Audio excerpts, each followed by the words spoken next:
I knew when my daughter was young that she was fast leaving my ability to control her, and I had to do something. She was becoming a teenager. She was becoming out of control. She was depressed. She had no direction in life, and we were fighting constantly.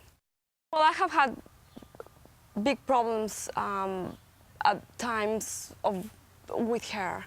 He just wasn't there. You know, I would talk to him or I'd say something to him, but it was sort of like that in one ear, out the other. I never felt like she was contributing to the family enough. Apparently, he was having trouble at school because he couldn't sit still. I couldn't get her to help around the house, so I'd go to a full day of work. I would come home, I would be exhausted, and I'd have to clean the house, you know, where the housewife had as well. She has a few chores. And they said that she just gets out of control. She doesn't do them, she doesn't do them. She was told that she was acting up, that she was had too much energy at the time when she was supposed to be in her seat and be calm and doing school. They were talking about she was headed for possibly some drugs that would help calm her down. We would talk something over, and I'd think it was handled, and then it didn't handle. Belligerent attitudes. There's a lot of insanity and false information. There's a lot of false information on how to raise kids. You know, sometimes the problem seems very huge.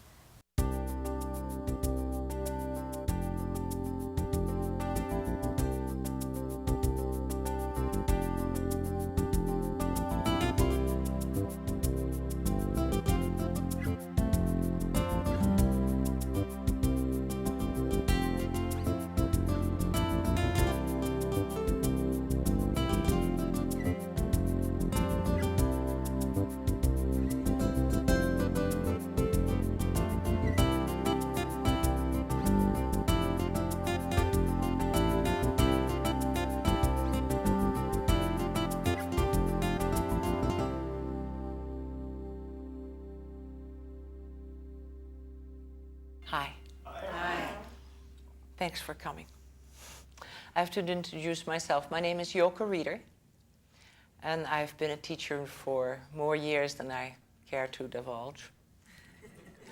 And the nice thing about being in one profession for so long is you learn by experience, which is usually a whole lot better than learning from a book, because you learn the hard way how not to do it. So I'd like to pass some of those things I learned the hard way on to you so you don't have to do that. And I want to thank you, because you're parents, right? You're all parents? Right. Yes. One no and everybody else yes. Okay. Parents are fantastic people. They really are. It's the longest job and the hardest job you probably ever had, right? I really want to acknowledge you. You start off with this dream of a baby and everything is going to be beautiful, right? You know, with your kid, it's going to be all different. It's going to be beautiful. And you admire every tiny little inch of this kid, especially the tiny little fingernails. Yeah, it's all totally magic at the beginning, right? And you just love that kid. And then he's 2 and he wrecks your house. And you have to child-proof your whole place, and everything that's precious to you is either broken or locked up for the next 15 years. Yeah, well, however long it takes, right?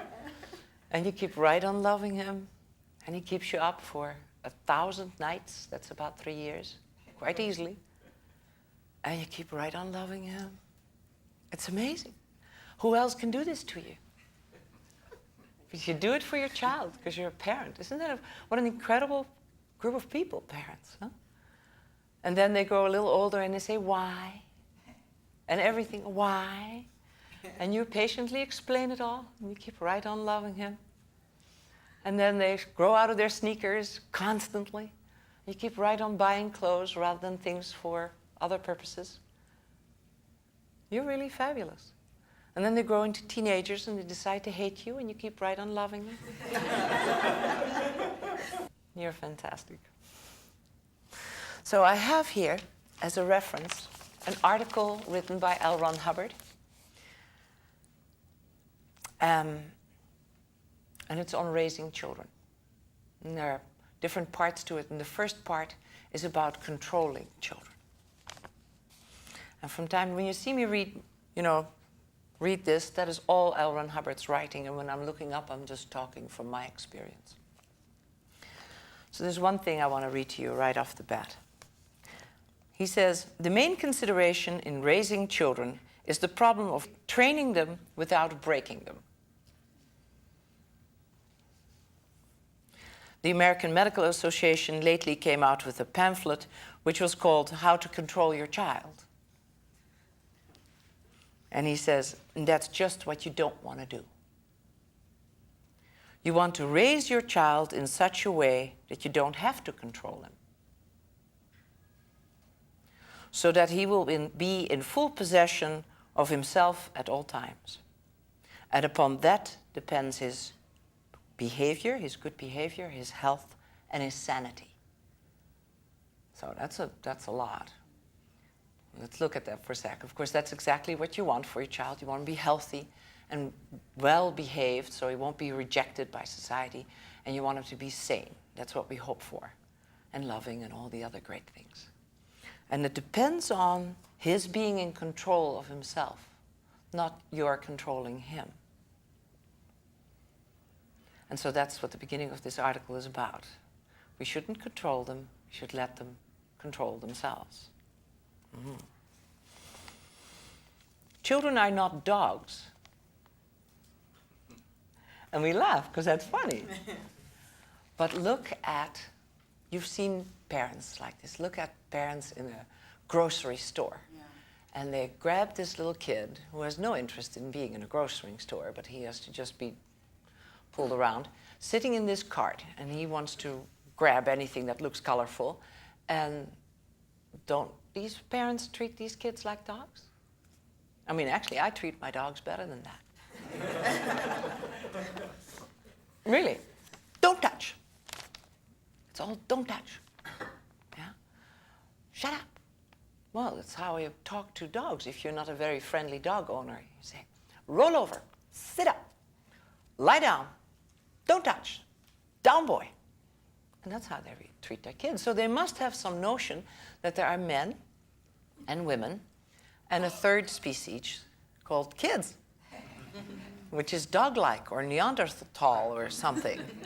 Now I can imagine when he's about 3 and he's jumping on the coffee table that he looks a little bit like, acts a bit like a Neanderthal, but they're not, right? They're men and women who have not yet attained full growth, and they're very much in the need of teaching how things go. Not training, not slapping, not yelling at. That's what you do with dogs if you're not a very good dog owner. Yeah? So he really says here, children are not dogs. They can't be trained as dogs are.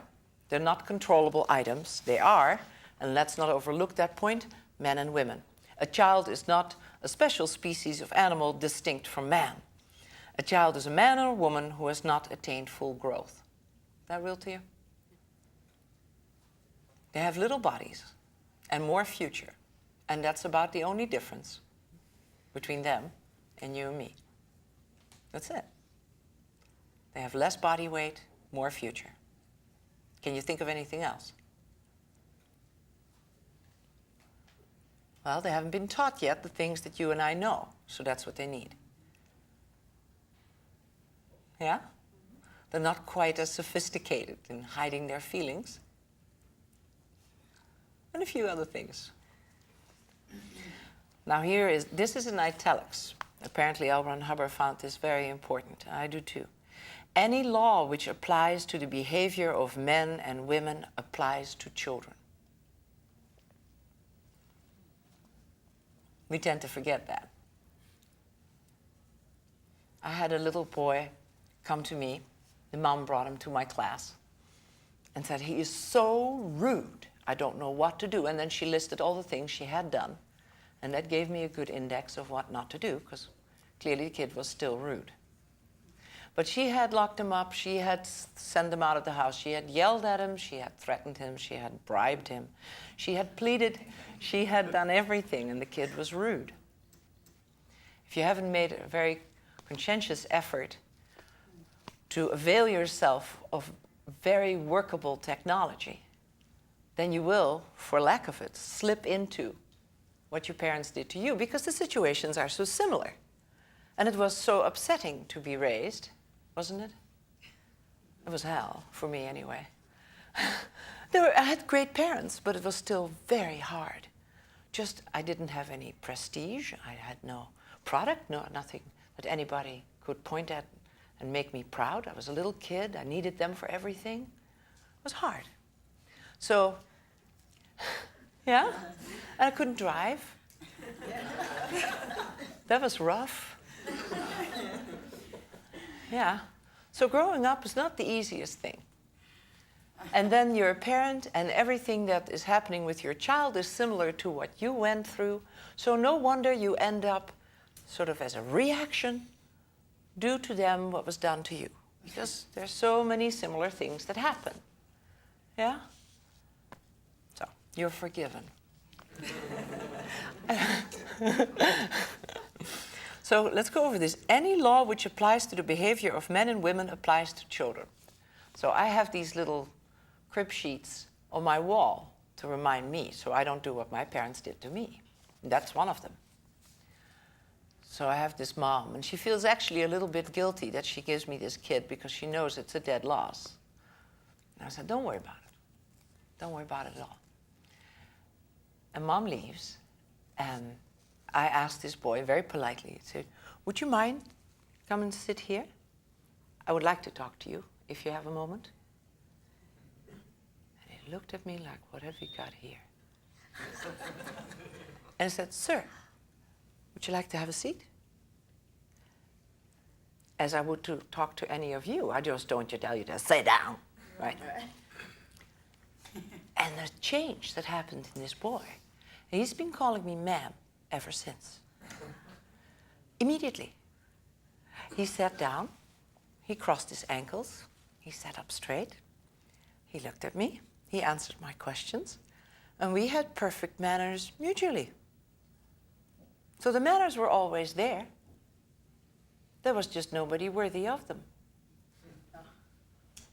There was this boy actually had a very high sense of dignity, manners. He was an honorable young man. And the way he had been treated was offensive to him. Very. And in order to survive people who are like that, he just dished it out. Makes sense to me. I mean, you know. Mother also said he could be mannerly only with his grandma. So I met Grandma. And Grandma talked like this. She said, you come here, young man. Not hey you, young man. And how are you doing? Would you like to come and sit here with Grandma? I haven't seen your face for a long time. My, you are a good-looking young man. But it was a young man. And he was acknowledged for being a young man, and he slipped into the role, and he gave Grandma what Grandma gave him. Isn't that beautiful? Yeah. Now, you can apply this to many aspects of growing up that you have to guide for a child. Maybe you should tap into what is naturally there and trust him to have it there and kindle it, rather than go from the viewpoint that you're dealing with a Neanderthal, because you're not, and have to enforce this. It's a nice cheap trick. Just kindle what is naturally there. There's no effort involved in that. It's gentler. It's more true. It's more of an acknowledgement. That makes sense? Yeah. And it's magic. And you can do it with husbands and wives too. It applies to men and women of all ages. If you really think your husband doesn't dress nicely and he's kind of becoming a slob, the thing not to do is say, you look just awful. I can't go anywhere with you. I'm just embarrassed. Because that's not going to bring about any change.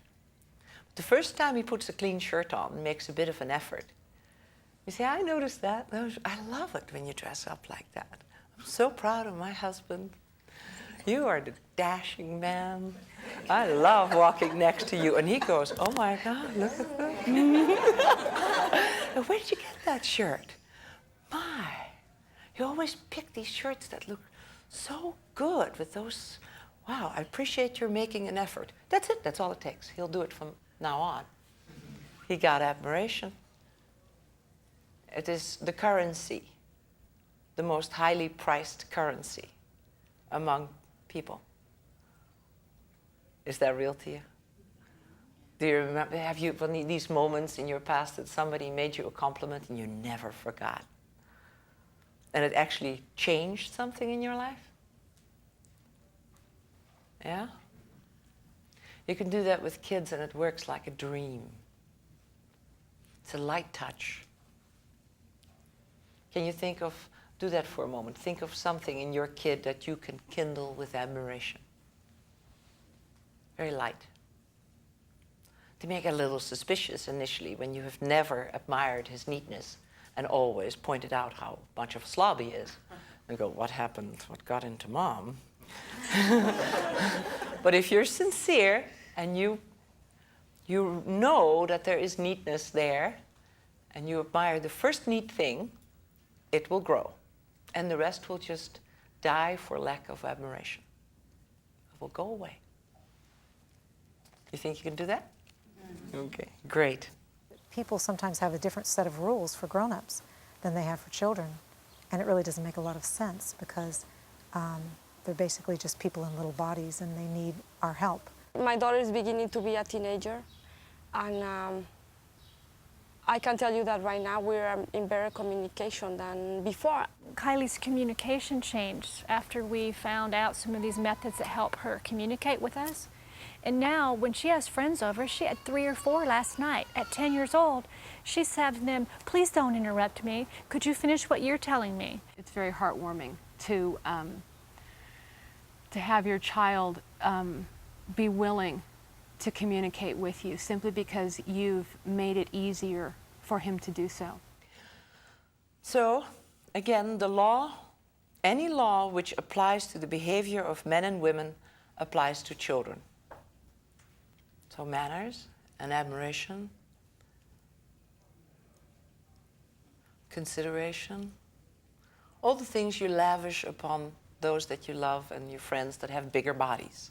You have to get over this idea that bigger bodies are afforded a certain amount of respect, little bodies don't get any.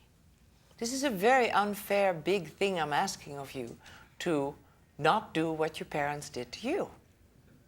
It's almost okay because they did. That is what you do. But you know, there's something on the last page that I should read because that fits in with what you just said. L. Ron Hubbard wrote here, "You are well, you adults, and enjoy life because you aren't owned. Your American forefathers fought slavery twice, 1776 and 1861. You couldn't enjoy life if you were shepherded and owned. Could you? No. Good. You would revolt. And if your revolt was quenched, you would turn into a subversive. It was that or die. Yeah? He didn't say that, I did. That's what you make out of your child when you own him and manage him and control him. Do you see that? It's a big leap from asking you to step away from a habit. You know how hard it is to kick a habit. Yeah? Something, an eating habit or a smoking habit or a certain way of talking habit. So it takes a long time. And this is an old habit to bypass the idea that we're dealing with people, not little controllable doggy bodies or something. Right? So it's hard. I know it's hard what I'm asking you to do. But I'm asking you to rearrange your thinking and your attitude completely. I know it's not easy. But if throughout while we're going over this material, if you would keep referring back to an extreme like slavery, what is it? People being owned. They cannot determine where they are or what they're doing or with whom. And it's criminal. It's absolutely not acceptable. And they have 2 choices. You either fight, you fight shy, or you die. You fight openly, that's very dangerous. Some kids do, yeah? Or you fight shy, you become a subversive, and you somehow do what you can to undermine the suppressor, which is the guy who owns you, or your parents. Or you just die. Or you can still walk around on 2 feet and be dead. And we have a lot of those among our teenagers. Yeah? There. You know, is this real to you? Okay. So this extreme example that he wrote about in the end of this article is something to keep in mind so that it impinges when we look at what we do to children, that it's actually the same thing. And we shouldn't be surprised if they dish out what they do, because they're trying to survive. And this is their idea of surviving, which is get the guy that's doing it to you. And in the case of your children, it is a terrible push-pull situation. It's a problem, the biggest problem they have. This is the one I want to love. This is the one who's doing me in. But I want to love her. I'm her child. But oh my goodness, she won't let me be who I am. And she's ordering me around, but I can't do without her. What a problem. Yeah? Okay, so we'll do a little more on that in just a bit. He goes on after this law. Are you fine on this? Yeah? Do you want to say anything? Feel free to say something. No? Yes, sir. Sometimes it's not so much treating our kids the way we were treated, but it's more like the pressures of life. I mean, like, for example, we have to get somewhere on time. The kids are playing. They're not getting dressed. They're just, and, you know, how do you handle that? It's like you just have to put in control somehow to get anywhere. I understand. Otherwise, we get yelled at when we're late for appointments or whatever. Yeah. Oh, my. Every parent knows that this is true. Right. If you would have to get out of the house by a certain hour in the morning and there were 3 other adults you needed to take with you, how would you do it? You would consult their understanding first, right? And then, you know, bathroom was mine at 8, whatever, you lay down some rules, but you talk to them. Now, if they break the rules too many times, you can fire them. You can just, you know, say, you no longer live in my house, and by the law, you can't do that with your kids. I understand. I know. But still, the most workable approach that I know of is to pitch for that same understanding and cooperation. If you want to stay away from force, because it really disrupts the harmony and the safety of the family unit in the home, this yelling and force, right? It's not nice. Nobody really wants it. It's what you do when reason doesn't work. Now, reason with an adult may take shorter. Look, you understand, I have to be in the kitchen. No. Use 2 minutes, 3 minutes, the person understands. It's with kids, you have to be a patient teacher. You have to take a long time. But they will be taught with admiration. There's that magic particle again. I have a 5-year-old, I know what I'm talking about. If I say, get dressed, no way. Just to be self-determined, she will dig in her heels and read a book first. That's her idea of being self-determined. But if I make it a game and say, I bet you could get dressed faster than I can. Oh, she'll beat me, and she'll be dressed in a hurry. But I have done a lot of lessons on buttons and zippers and ties and where to find what, and patiently being familiar with the spaces where she keeps her things and doing little races. And yeah, the teaching part was slow because she's little, she's 5. You know. But once she knew how to do it, her willingness to do it went up tremendously. And now, as long as they make it a game, it's fine, because kids are always up for games. So I can suggest, be playful. Yeah, consult them, teach them patiently. And if you find yourself running around doing things that your kid ought to be doing, or you're starting to get a little edgy because you find yourself picking up socks and toys and socks and toys. And you know, when you do that, you're always bending over and all the blood runs to your head and ups your temperature a little bit and you grit your teeth. Yeah? And you know they ought to be doing that. Yeah? After years of doing that for your children, and they're being exceedingly ungrateful for your doing it, and messing it up as fast as you clean it up, consider the possibility of investing that time to teach them how to do it. Pleasantly, unhurriedly, casually, playfully. All those ingredients have to be in. So they don't dig in, and they don't have to fight you off. After all, you have so much body mass, and they have so little, that if you come off strong, a 50-pounder shuts off like a little bird. Have you ever seen a little bird fall out of a tree? They're not dead, they just go, oh. Yeah, they know, uh-oh, game over. Kids do the same. I remember doing that. When my father got in my face, he's a big, imposing man, and the veins in his neck stuck out, and his finger was doing this, and he was very loud. I heard nothing. I only looked at him, froze, and I heard, oh, whoa, whoa, whoa, whoa, whoa, and not a word.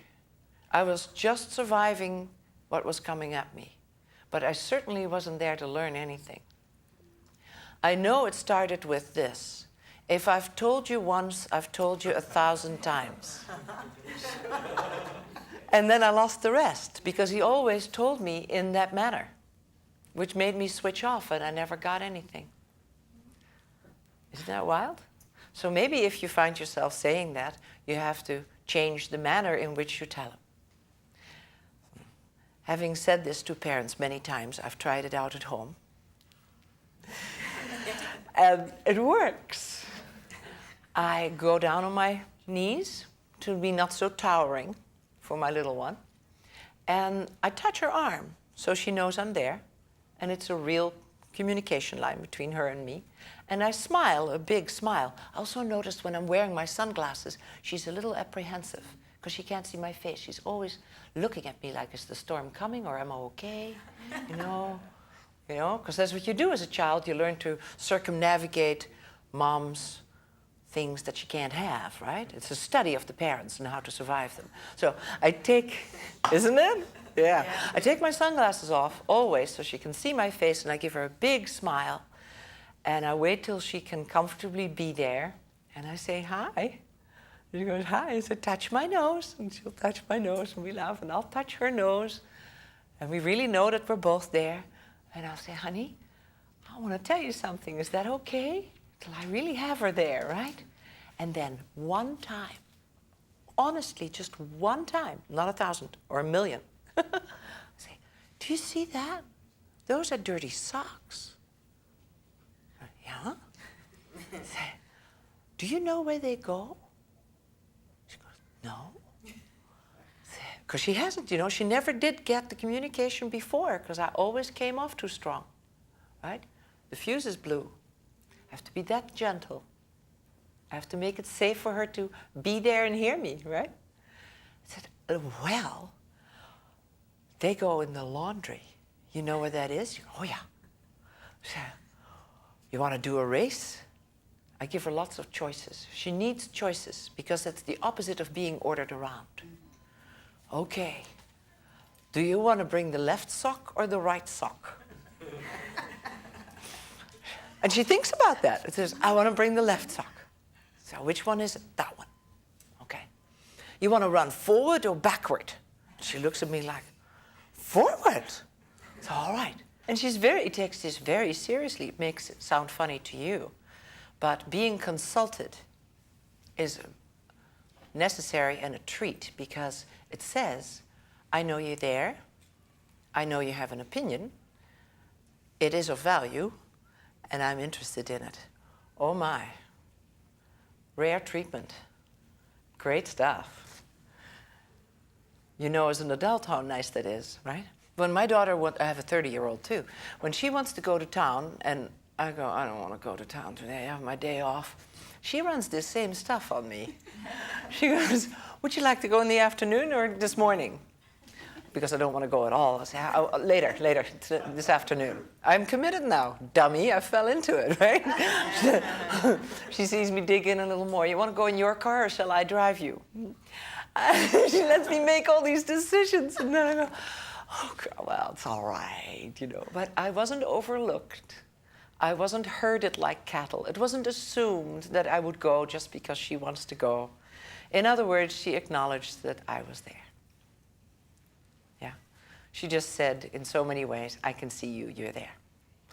This is something I have to tell you, this is so beautiful. I'm reading a book about Africa. And there are people in South Africa, you know how they greet each other? Like we say hello or hi or how do you do? And they say, I see you. Is that pretty? I'd like to institute that in America, just imagine. With great intention, you walk up to somebody and say, I see you. And then they turn to you and say, I see you too. Well, that's established. Think of all the weird things we don't have to do now. Yeah? Yeah? Some attitude of teenagers that would just flow out the window. If you say, I see you, they go, oh, finally somebody sees me. Isn't that pretty? So anyway, my daughter does this to me, and I do it to the little one. And I give her as many choices before we take those socks to the laundry as it takes for her to be all smiley, feel very much acknowledged and consulted, and is anxious to do this race now. Like, come on, can we just do this race? Even that's her determinism now. Now, come on, I'm going to beat you. She now is getting me going. Right? And then we run to the laundry, and she dunks the socks before I do, because she's fast. And it took, now you think, oh, who has time for this? No. Work it out. The economics of it is, you do this in the fashion that I told you now, once, end of sock problem. Really. That goes with dishes, that goes with whatever else that you find yourself constantly doing for your children. So the next time you're working up a bit of anger because you're doing what they ought to be doing, and the blood is running to your head, and you really hate it, you're starting to go, like that, say, well, I'm going to invest some time, one thing at a time. I'm going to make sure that this particular thing I never have to pick up again. We're going to make it a game. And if you invest that time, that is one thing you'll never have to do again. And they're not really all that many. It's always the same thing, right? The dishes, the apple cores, the socks, the laundry. Isn't it always the same thing? The skateboard on the stairs, the roller skates in the hall, whatever. There's a routine. It's 12 things or so. I treat her as an individual, you know, as an adult in a small body, just like any other person. And we allow her to be self-determined and choose what she wants to do, and she chooses her own clothes and things like this. Wow. And where she wants to sit. My son said one time he was giving me this big problem with another child, and he says, well, I could hit him back. And I said, well, you could do that, but I don't know exactly how that would handle it. So what's one other thing you could do about that? Eventually he came up with a very wonderful solution, which was basically to just talk to the boy and let him know what he was thinking about and so on. So, well, I knew that they really got it when one day he came running in the house, starting to tell me all about this big problem that he had. And right in the middle of it, he stopped and he said, I know, Mom, what's one thing I can do about it? And he ran off, and I never did hear the rest of that problem. After this rule that any law which applies to the behavior of men and women applies to children, L. Ron Hubbard goes on as follows. He asks, how would you like to be pulled and hauled around and ordered about and restrained from doing whatever you wanted to do? Remember we were aligning this with slavery? That's not okay, but it's okay for kids, right? We keep that in mind. So you see how extreme this is, because we do this to kids. If you would now see a movie about slavery where people were hauled around, ordered about, restrained from doing whatever they wanted to do, and pulled, you would say, well, good thing we don't do that anymore. But you do it to the apple of your eye. because of this confusion that it is an odd species, or it is just habit, because your parents did it to you, not because you're bad. You are basically very good. After all, you're here. So you wouldn't like it. And Hubbard says here, you would resent it. The only reason a child, quote, quote, doesn't resent it is because he's small. You would half murder somebody who treated you, an adult, with orders and contradictions and disrespect that we give to the average child. Nobody better try that on me, that's for sure. You would never, right? You wouldn't want your child to take that kind of stuff from anybody else either. But he's learning to take it. And you don't want him to be a wimp. And you don't want him to lose his self-respect or get the notion that he is not of value. But might he, with this kind of treatment? He might get some pretty odd notions. Yeah? Now, if you don't treat your husband or your wife that way at home, then he sees adults get treated one way and kids get treated another way. Guess life starts when you're an adult. It's a matter of waiting. And then you get these waiters. They're just on hold. When my rights come back, life will be worth living. I'll start then. Meantime, I'm in the Hilton. And we are in the Hilton, but I didn't mean that.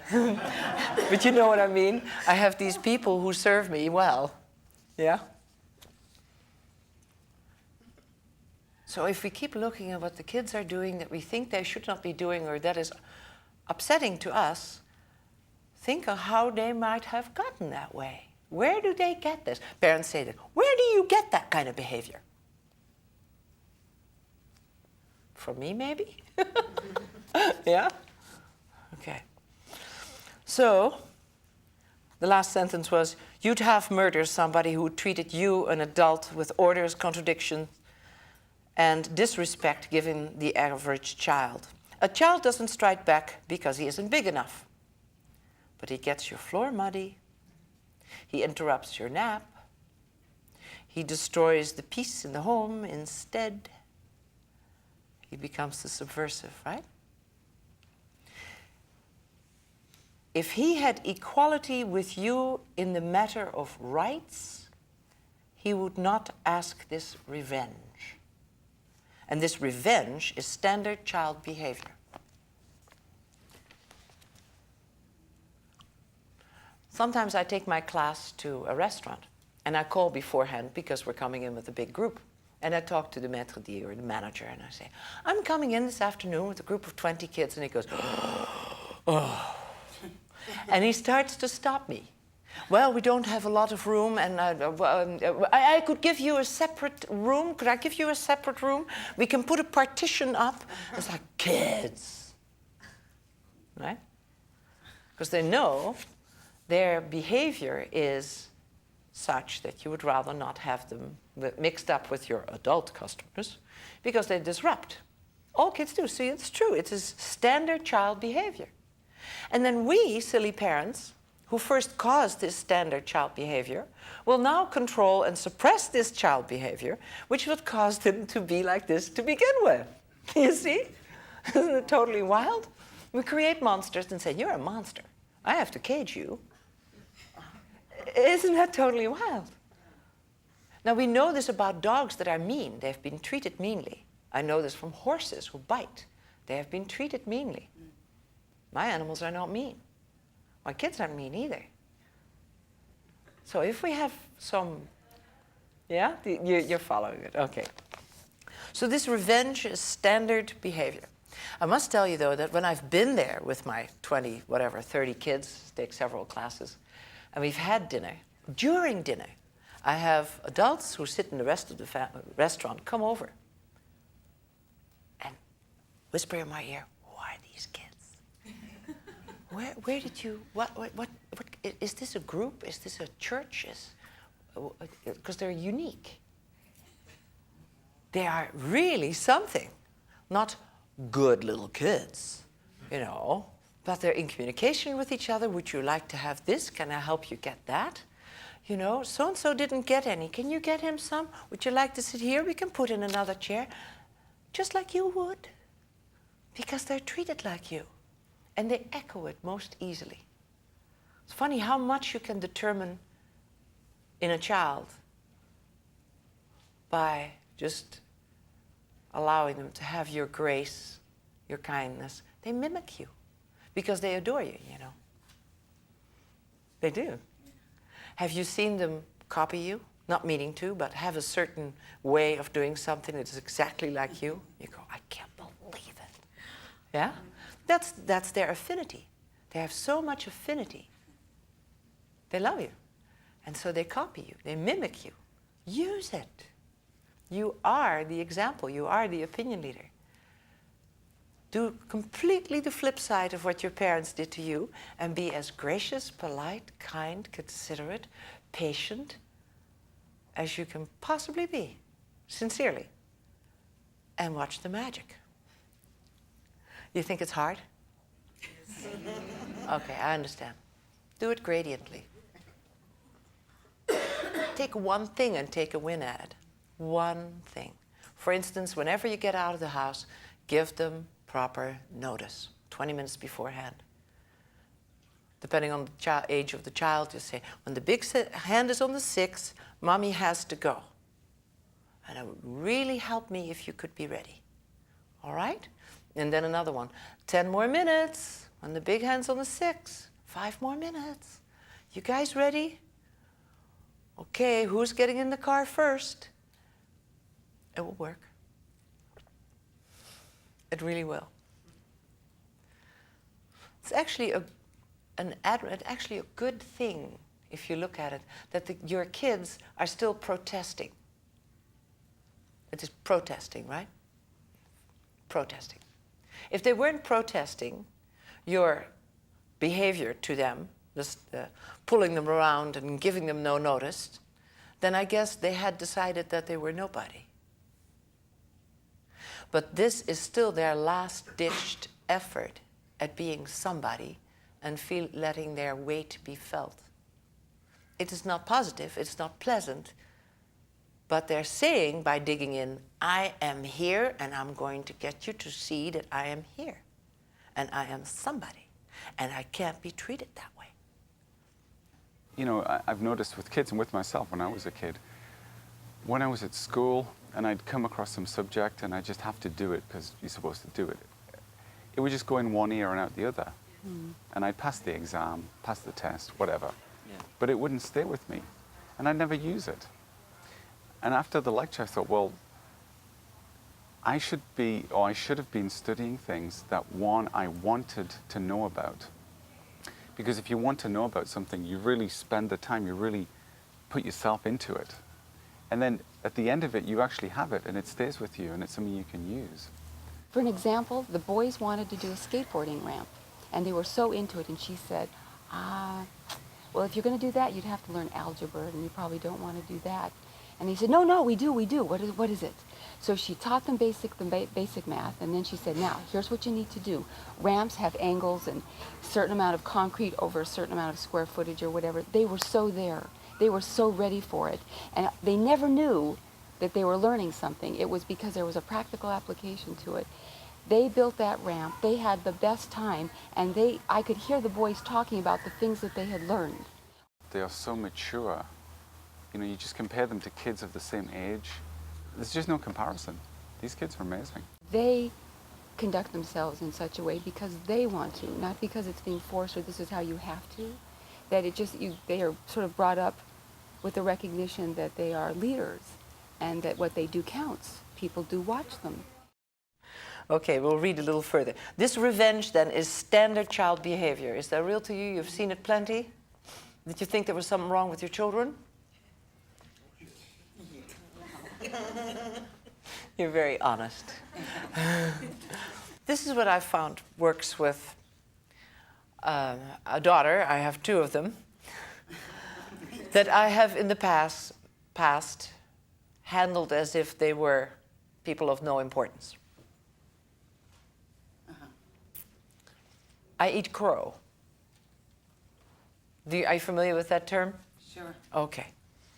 So, because if I don't first deal with her upset on my behavior of her, I cannot get newly in communication, in touch with her. That upset sits there between the two of us. Yeah? So I just have to eat crow. And it's okay. And that's also a good example, because sometimes you should. And parents aren't perfect, but they try hard. And it makes it easier for them to not have to be perfect either, as long as we acknowledge that they try hard. Yeah? So I would sit down with my girl, either one of them, even the 5-year-old. That's not beneath me, because it's a person in a small body, right? And I say, well, you know, when we were trying to get out of the house yesterday, and I was just pushing you and yelling at you, and, you know, that wasn't okay. And she looks at me and goes, okay. Big smile. She's a little closer to me already. And you must have not liked that. I said, no, I didn't like that. Okay. Well, I don't want you to think that you're unimportant because I'm pushing you around like that, because that's not true. And I shouldn't have done that. And there's really no excuse for it, you know? I shouldn't do that. Don't want you to do it to me, and I shouldn't do it to you. And with every sigh and smile, we're a little closer. Until she's comforting me. It's okay, Mommy. I still love you. Don't worry about it. It's very sweet. Yeah? It's very, very sweet. At that point, we can be in touch again. Over top of that, unhandled, not addressed, forget it. So I don't know, how old was your girl? The younger one, well, they are 9.5 and 11. Okay, yeah. Okay. So you may have to do some house cleaning. You may have to do some crow eating. Right. Yeah, because they're past new the direction age of or 5, whatever, over top of what is sitting there might not fly. Yeah? You think you can do that? Sure. Yeah? How about in the break, you team up together and pretend. One of you pretend to be your child, and the other one pretend, you know, the other one is the mother. And you just do a little dry run with each other when we have a break.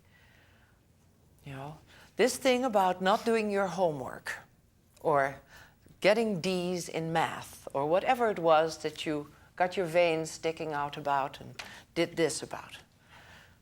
Well, take a deep breath and just get it out. Say, honey, I've just been to a lecture and I learned something new, and I have to tell you that I looked back at how I've been coming off, and that wasn't okay. Because first of all, I love you anyway, whether you know math or not. And you will make it in life. I know.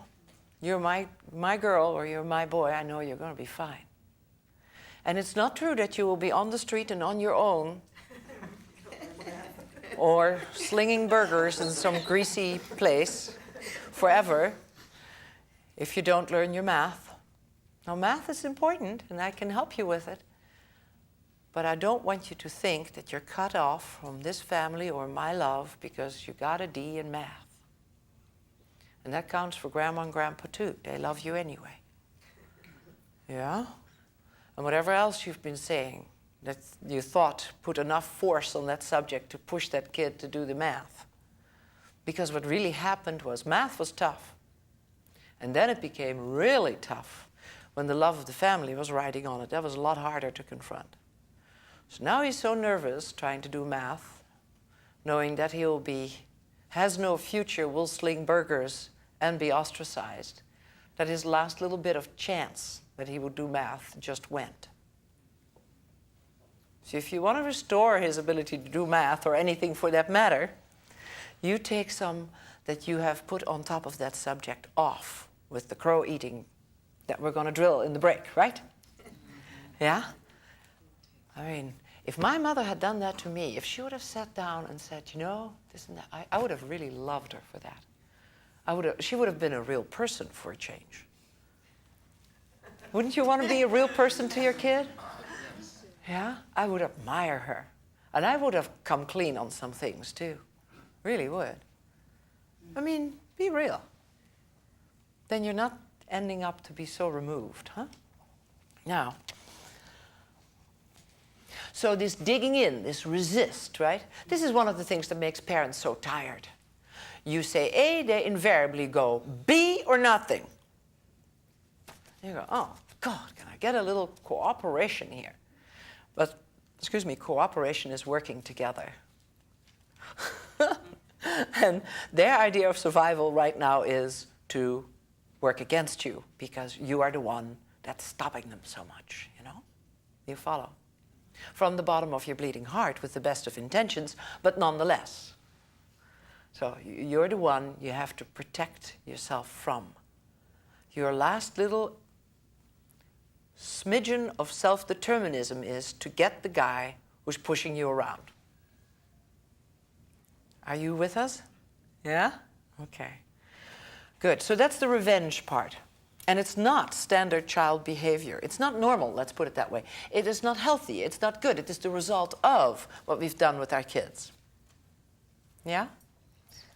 I recently read an article about poultry that is being kept in cages to, you know, lay eggs. It was a long article about what terrible critters chickens are and the ridiculous, insane things they do. I'll spare you the details. But my chickens don't. My chickens have lots of room. They're not being harassed. They're not given any strange foods. They're not being souped up with hormones. They are not kept under lights 24 hours a day to overproduce. They are not crammed in little cages. They are free. And they're wonderful. Absolutely wonderful. As a matter of fact, I can give a duck egg, which I've done, to my chickens. They will brood it out. Yeah? And unlike the baby of a chicken who can get out of its egg, it knows this is a duck egg. I have to get it out 28 days later, peck it open just at the right time, get the little ducky out, and walk it to the lake. People don't do that. Chickens are wonderful. They're maligned. Yeah? But you can make them psychotic. You can make them insane to the point where poultry people in this business feel they are justified to debeak them because they peck at each other. Oh, all kinds of atrocities. They have been made insane. We can make our kids insane. We're not going to do that, right? Okay. The last little bit on this subject of control is, I read from Hubbard here, a child has a right to his self-determinism. Now, that doesn't mean he can walk around on Hollywood Boulevard at 11 o'clock at night and get lots of hardware in the face and tattoos, necessarily. It may be, but it may not be. You are still there as some guiding influence. Yeah? It's not permissiveness that he is alluding to here. Permissiveness is a hangover, I think, from the 60s. Yeah? When well, not we. Parents in the 60s tended to be, hey, whatever, you know. Their life was out of control, the kid's life was out of control, and the handle was, don't handle anything, just let him be. But it's abandoning a child, and it's permissive. And the one thing a kid needs is some guidance and example. Really doesn't need to be abandoned. So he has a right to his self-determinism. And you can start with a young child just giving him choices. If you're making notes, write choices. It's magic. If a student in my class does not want to write or do dictation, I just say, well, on the board or on large paper? He goes, board, okay. This one, that one, or that one? That one. The whole thing. In printing or cursive printing? What color? I'll say the blue or the pink chalk? Green. Anything to be self-determined. And I just go along. He determines this, he determines this, he determines this, until he's restored And if it's not happening yet, you can always see it on the face. You say, you want to do it large or small? Big, okay. You want to do it high or low? You keep going until he goes, now, can we get on with it? And he'll write and write and write. Self-determinism is big, as big for the kid as it is for you, right? So the last little bit on this subject that he wrote in this article is, a child has a right to his self-determinism. You say that if he is not restrained from pulling things down on himself and running into the road, etc., he'll be hurt. Well, what are you as an adult doing to make that child live in rooms or in an environment where he can be hurt?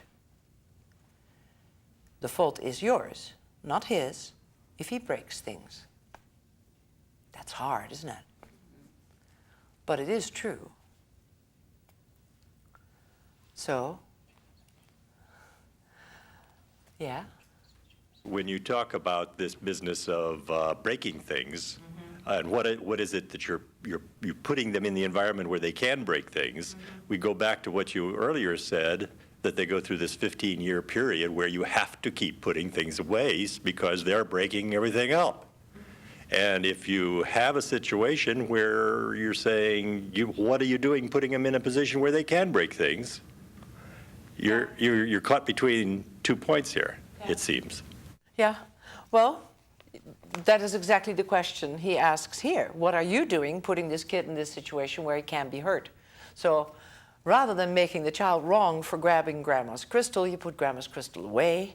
And rather than making him wrong for wanting tattoos and hardware in the tongue or the cheek or wherever,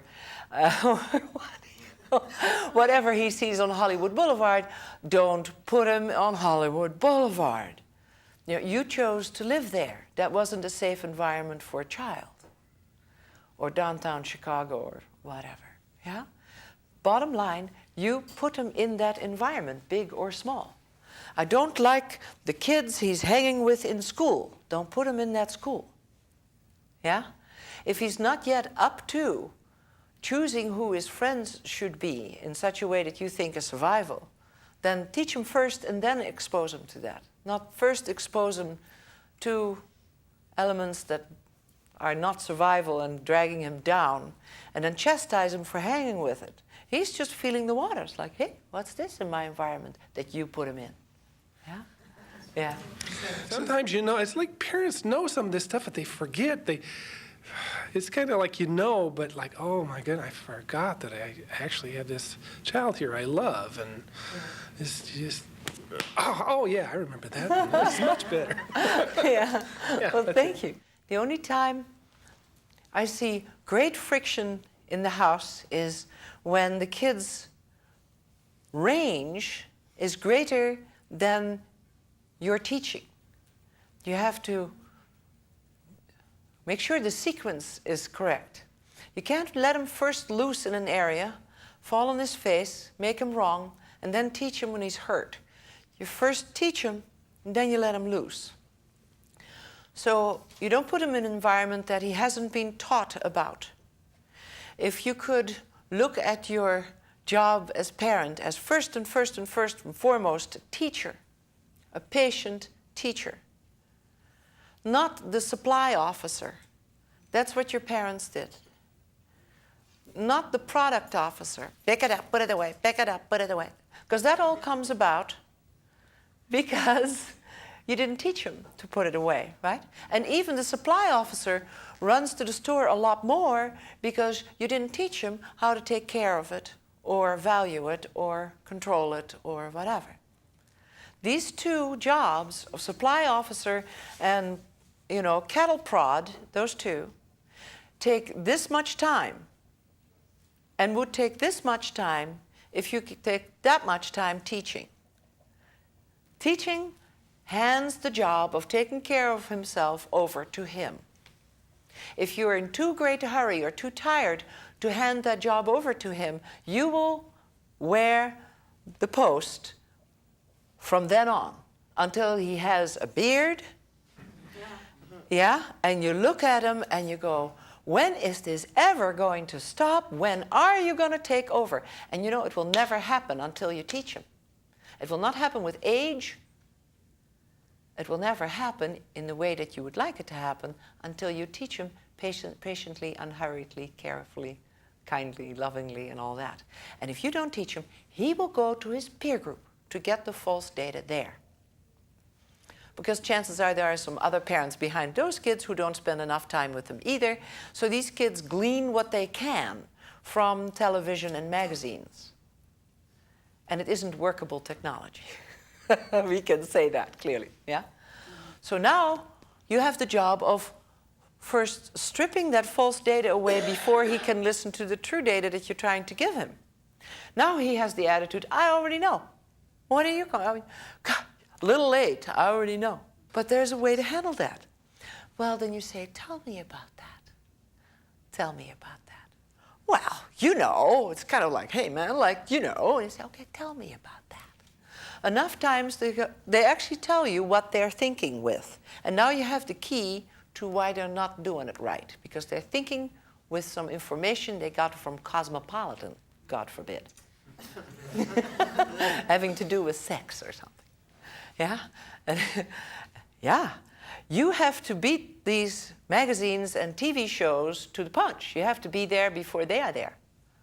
So you start teaching very, very young and being your kid's most favorite teacher because it's always so loving and so patient. And they love this one-on-one time. Yeah? My parents didn't do that, and I'm actually sort of blank on my youth, but I remember one lady who, while my parents were giving a party, a very animated, wonderful, big party, sat on the sideline with me. I was trying to be very inconspicuous so they wouldn't send me to bed. And she saw me trying to knit, age 8, 9, 10. And she sat with me for a whole hour and taught me to knit. She could have been in the party. She was a beautiful lady. But she sat with me and taught me to knit. Patiently, lovingly. And I became a great knitter, too. I really am. But I never forgot that. I sometimes craved this lady. What an impression she made on me. I've forgotten all the expensive cars my dad gave me. Nothing. I've forgotten all the heroic things my mother did, you know, the bleeding heart activities and the things she gave up for me.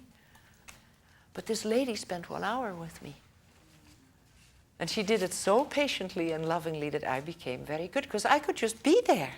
And I ate out of her hand and I understood everything because I was right there, no veins sticking out. Isn't that wonderful?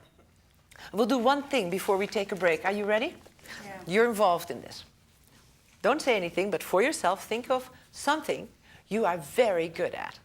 It doesn't matter what. It could be playing poker or making spaghetti or changing spark plugs or knitting or anything. You know, I'm good. I'm hot. I mean, I don't mind if anybody's looking. I'm good. Yeah? Have you got something? Trace it back to the person who lovingly, patiently, unhurriedly, kindly taught you or introduced you to it.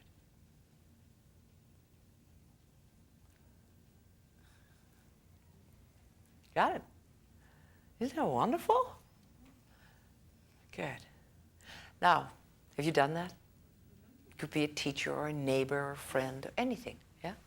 Somebody who said something, you're really good. Boy, you're going to go a long way. I have hardly ever seen a guy your age do that so well. And you went, and then you knew you were good. And next thing you were good, right? Now, have you done that? Yeah. All right. Now we're going to switch it around. Don't tell anybody. Something you're terrible at. You're definitely failing, inefficient, slightly embarrassed, and okay, she got one. Something that you hope nobody is watching and the subject never comes up. Because I'm just, oh God, I can't do that. Yeah? Have you got somebody? Okay, see whether you can find somebody who rushed you, made you feel small, invalidated you, made you feel inadequate, thought you ought to be doing better by now. What's the matter with you? came off hard, forceful, with threats, and make you just nervous about it. Got it? Okay. That's probably the reason you're still not very good at it. Because that person's not making you, or making you nervous about it is still there. Whenever you do that thing, you stumble, you drop something, and say, I know I can never do this. I'm never any good at this. Because that person is still there going, wah, wah, wah, wah, wah. Yeah? Isn't that amazing? Yeah. So, let's decide before we take a break that we're going to be the lady who taught me to knit to our children. You can make them fabulous, capable, self-confident, beaming people, and your dearest friends with the gentle approach. Yeah? Our subjects will pick up later, and that is it for now. And thank you for coming.